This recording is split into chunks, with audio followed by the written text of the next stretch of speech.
What is up, everyone? So today what I have is the GoPro Hero 7 Black versus the GoPro Hero 8 Black. We're going to go over the price point, the differences between the two cameras, and some of the specs, and whether or not you should choose one over the other. So let's get into this review and see what it's all about. So as you could see, between the boxes, they're the same. You get the two mounts that go onto, your bikes or whatever you want to stick the mount to. You get a power cable and you get these boxes, okay? Where the differences are is in the actual cameras themselves, okay? So let's see what the differences are as far as the aesthetics of each, minus the additions I put on each one. And I'll go over some of those additions as well, to kind of clarify why I did so.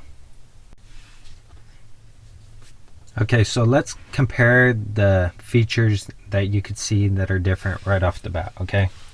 So first of all, on the GoPro Hero 7, you get a cage that forms around the actual camera itself, and it has integrated tabs into the cage itself, which allows you to mount it to your quick disconnect here. And it also adds protection, okay?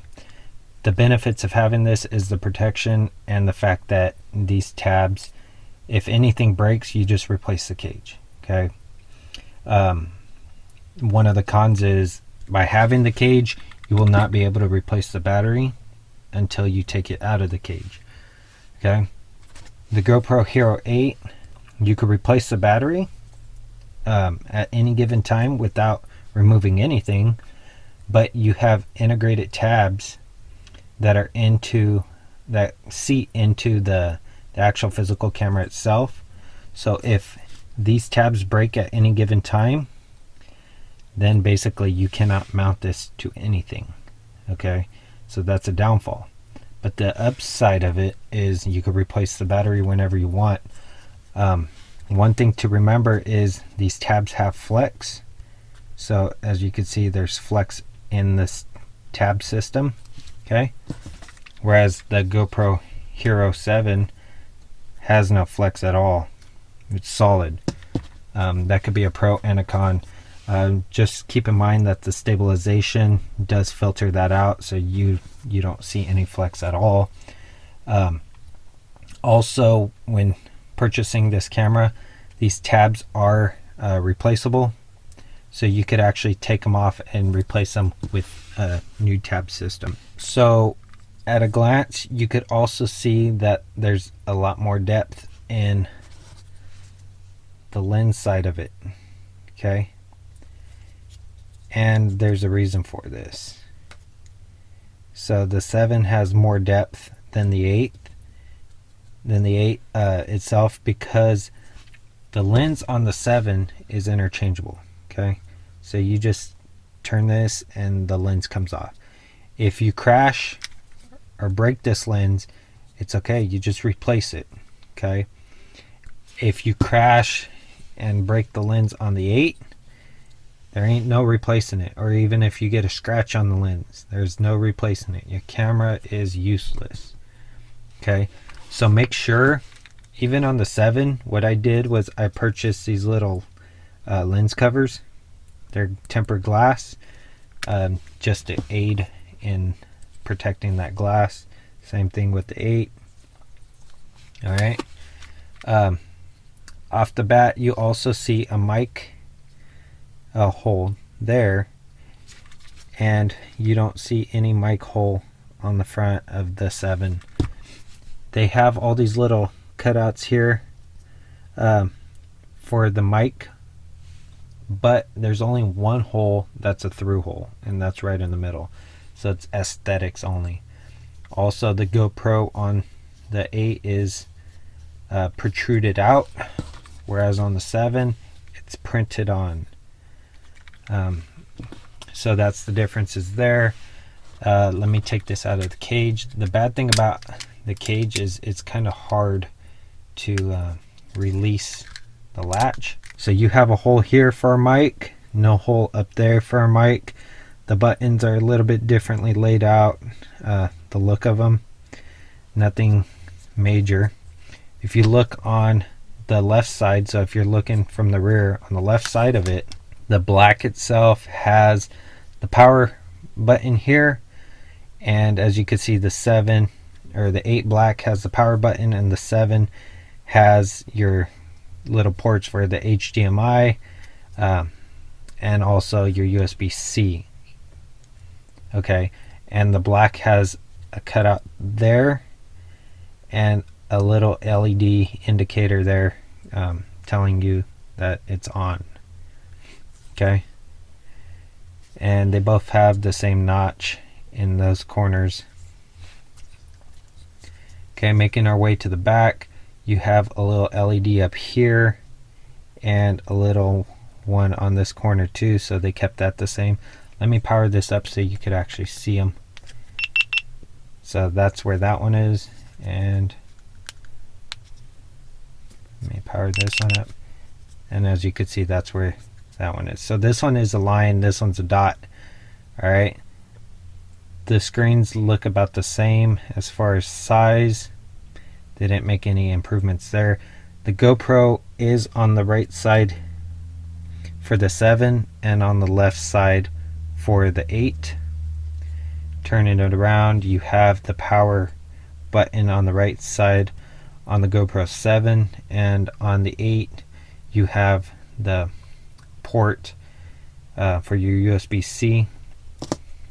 Okay, you have also your battery and your SD card port, whereas on this one, the bottom side will house your battery and SD port.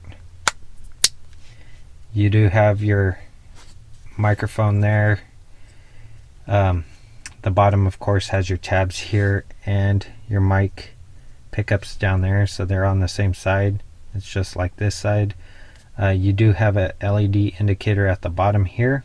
So I do recommend to protect everything with those glass screen protectors. If you look, the 7 is a lot thinner on the bezels. The 8, as you can see, is really fat, thick. You can see a size difference. Okay, it's a trade-off though, because this one needs a cage, so it's going to become a little bit thicker anyway. But as you can see, there's a major difference. I prefer the little slot cutout on the 7 for the LED indicator versus a little dot. Personal preference though. I do like the power on the right side versus the left. That's also personal preference, because when I grip a GoPro, I usually use my index finger to activate the power anyway. So that's why I prefer it over the other one. Okay, so we'll power both of these up. Okay.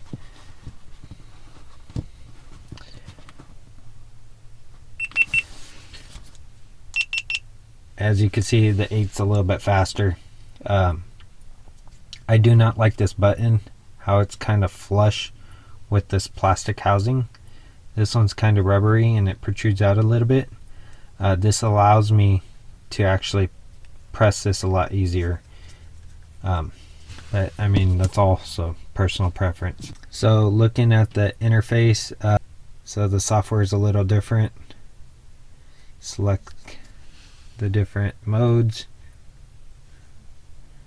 As you could see, this one's more of a scrolling style setup, and you can select the edit button to edit that stuff, whereas this one's all straightforward in front of you and then you just scroll through.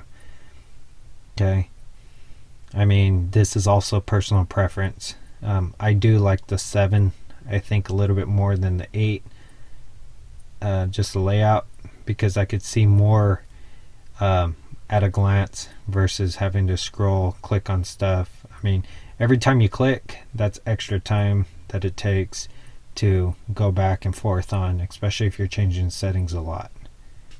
Basically, they have the same settings, except this one has hyper smooth and this here has hyper smooth 2.0.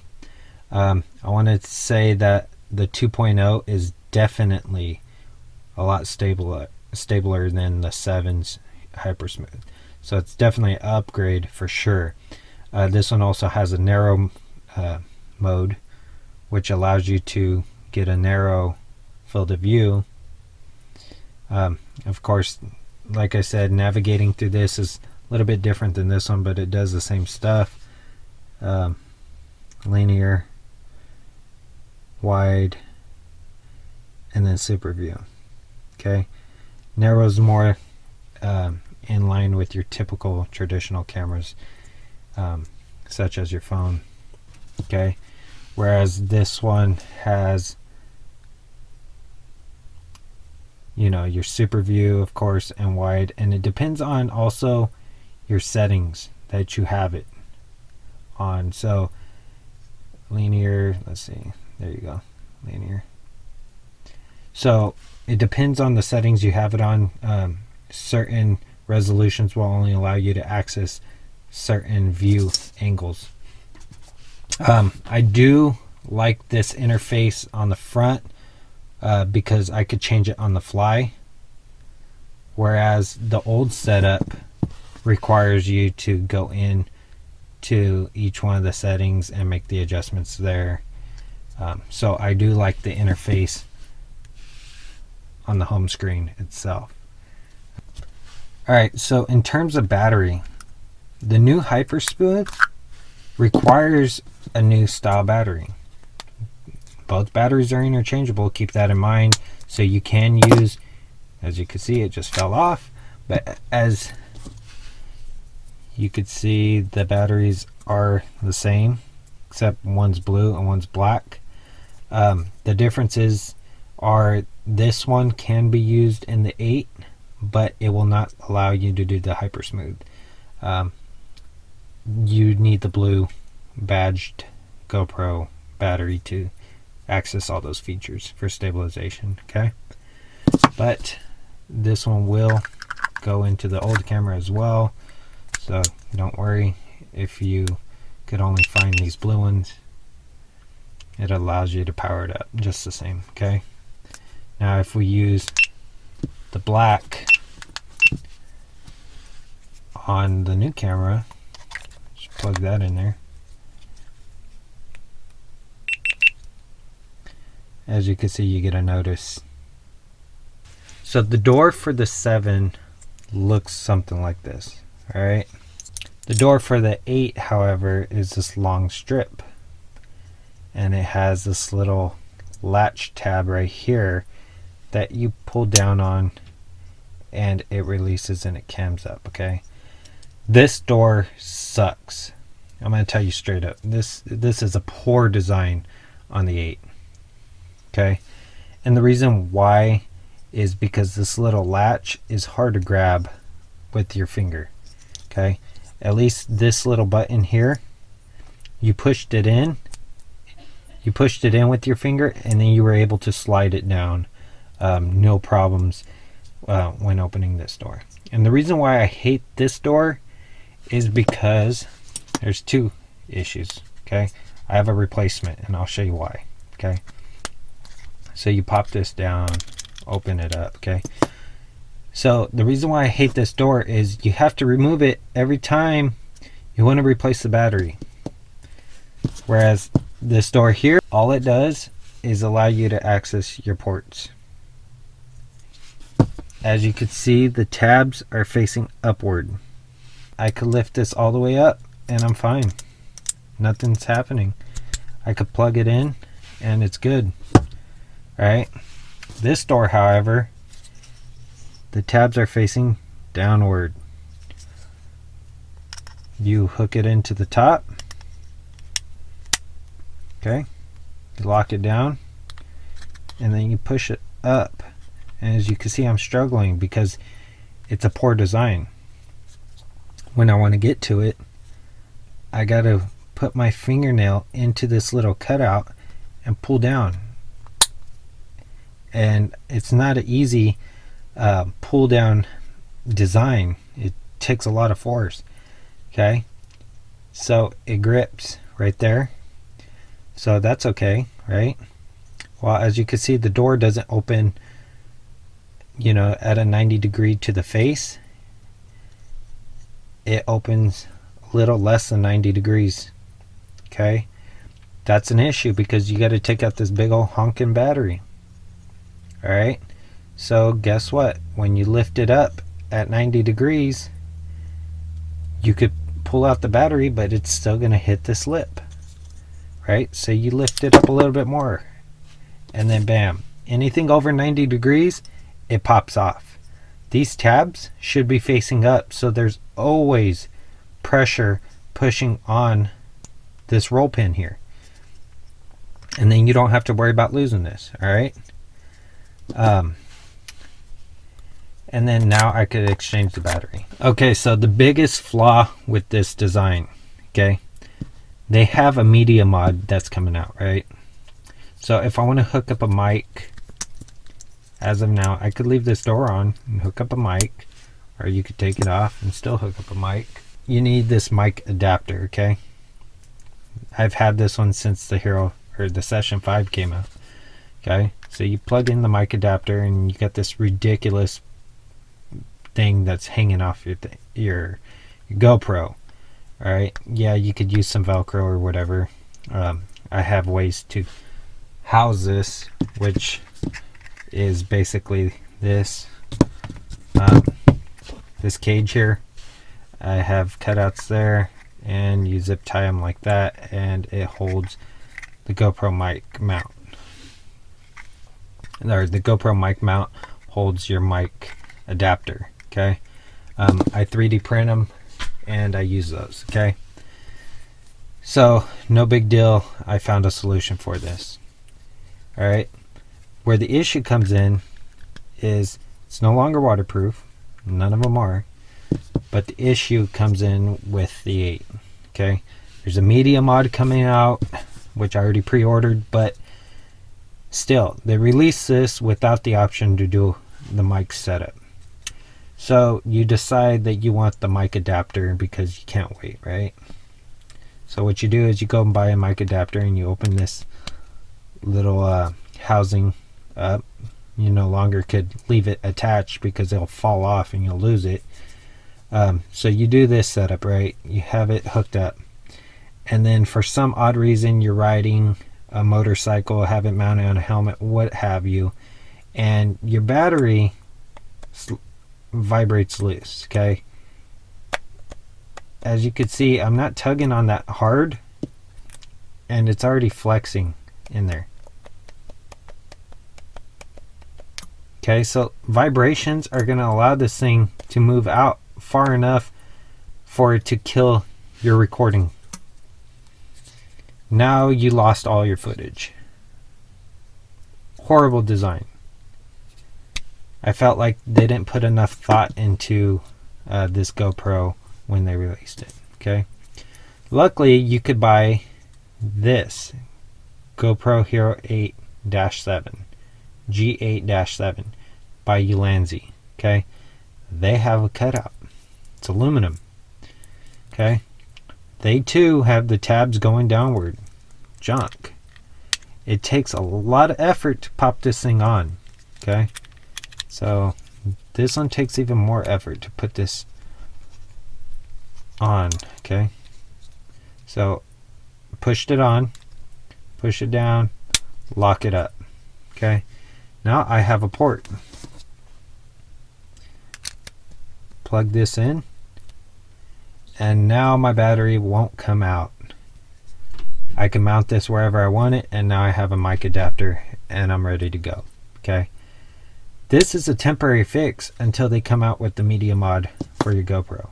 They should have released them all at the same time, because people like me who need external mic can't use it unless you buy extra parts. This was $20. It's down to $12 now, so keep that in mind when purchasing. One of my major issues with this camera is the fact that they did not update the screen.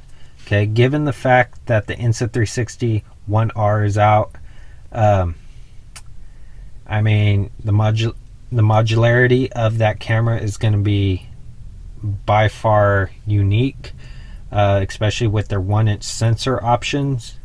So you get a 1-inch sensor option, you get a 360 option, and then you get a 4K GoPro style option at the price of $299 for the GoPro style option for the Insta360. I'll leave a picture like somewhere in this area probably, so you can see it and compare it.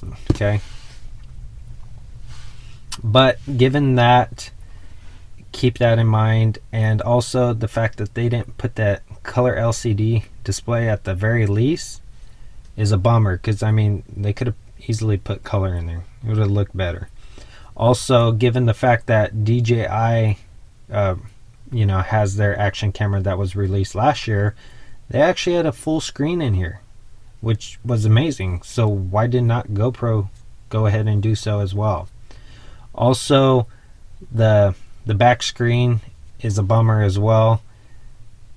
Clearly all they did was revamp the 7 and charge you again. Okay, I mean, like, there's no need to have this bezel so thick here and here, especially when like cell phones and stuff, they're going all the way to the edge. Like, come on, step it up and at least fill in this area. Bigger touchscreen is the way to go. Also, not having a replaceable lens, that's bad. It's like, come on, dude, you had the replaceable lens on an older model. Like, why are you going backwards? And I mean, to each his own on what you think about these little tabs. That's all personal preference, but this trapdoor is garbage. Hands down. The battery issue, like, come on, that was not well thought out. Like, GoPro seems like they released this camera as fast as possible because they were running out of time. Switched a few things around to make it look unique. So for the verdict, which camera should you choose? If you want to save $100, definitely buy the 7. It's a great camera, hands down. If you're doing a lot of action sports and lenses may get scratched, I definitely recommend purchasing the 7 as well, because I mean, hands down, you just pop it off and put a new one on. If you have the money to spend, then the 8, of course, because the 8 has better stabilization. So it depends on, your budget and what you're willing to sacrifice. Okay, I'm disappointed in the way the 8 came out, only because the issues like the door with the battery, the media mods not being released in time, especially since they sold you a camera with a promise that you hope to someday get the media mod, which is supposed to be released this January at the end of the month. Pre-orders already went in. I purchased one. The fact that you had to purchase this and then still wait for the mod for $79 kind of sucks. They should have at least gave whoever bought this ahead of time, they should have gave them a deal. When releasing this, it's like you go and purchase the mod by the end of January, and then a couple months from now they're going to have a new release, probably the Hero 8 going to the Hero 9, and that kind of sucks, because it's like you just bought this camera, you bought the mod, and now they come out with the new one. So I mean, it's what it is. So that's going to complete today's video. If you like this video, give it a thumbs up. It's greatly appreciated. If you want to see content like this and other content I'll be posting in the near future, definitely consider subscribing. Until next time, I'll see y'all in the next one.